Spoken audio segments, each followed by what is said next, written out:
बिस्मिल्लाहिर्रहमानिर्रहीम। Waves and oscillation के lecture 14 A part में आज हम बात करेंगे बीट्स की। The formation of periodic maximum intensity and minimum intensity of sound waves due to interference of sound waves of the same amplitude but slightly different frequencies is called beats.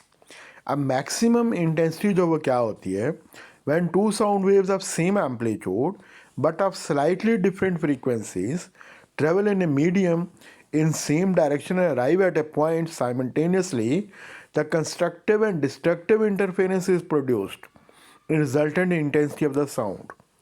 The constructive interference is called maxima or maximum intensity.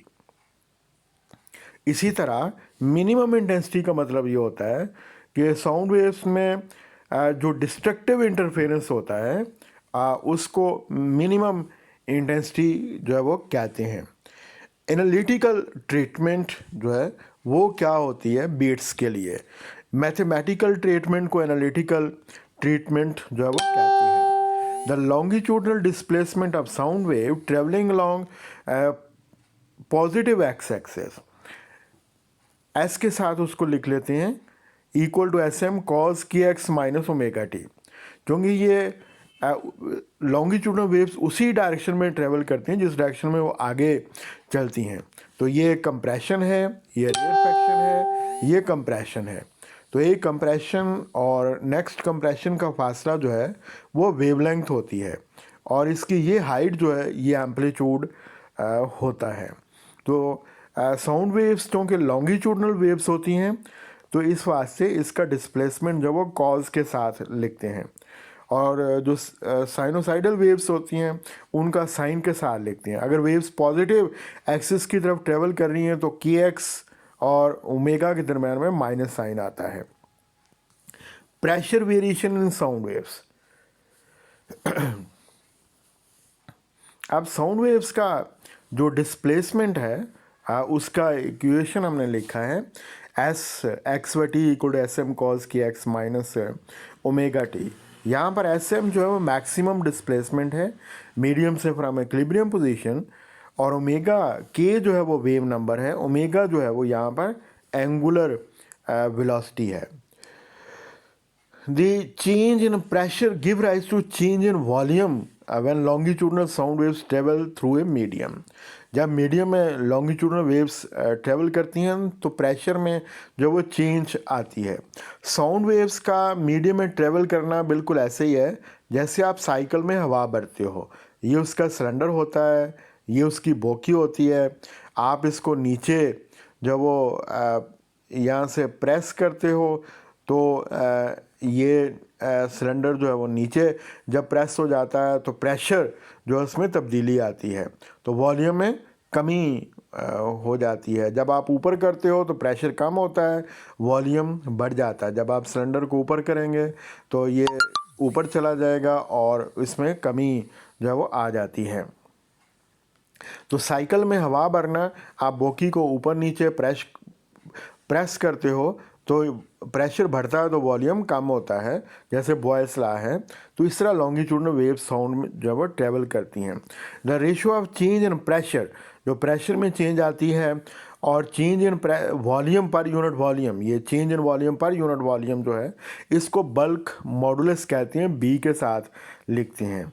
तो यहाँ negative sign जो है इसका मतलब है कि increase in pressure causes decrease in volume. तो pressure और वॉल्यूम की चेंज जो वो एक दूसरे का उलट होते हैं, इसलिए यहाँ नेगेटिव साइन आती है। यहाँ पर फिर आप डेल्टा पी की वैल्यू निकाल सकते हो दूसरी साइड मल्टीप्लाई करके। The term delta p represent the change in pressure from the undisturb pressure, जो नॉर्मल इक्विलिब्रियम प्रेशर होता है उससे प्रेशर में चेंज आई है। ये प्रेशर में चेंज प्लस भी हो सकती है, माइनस भी हो सकती है।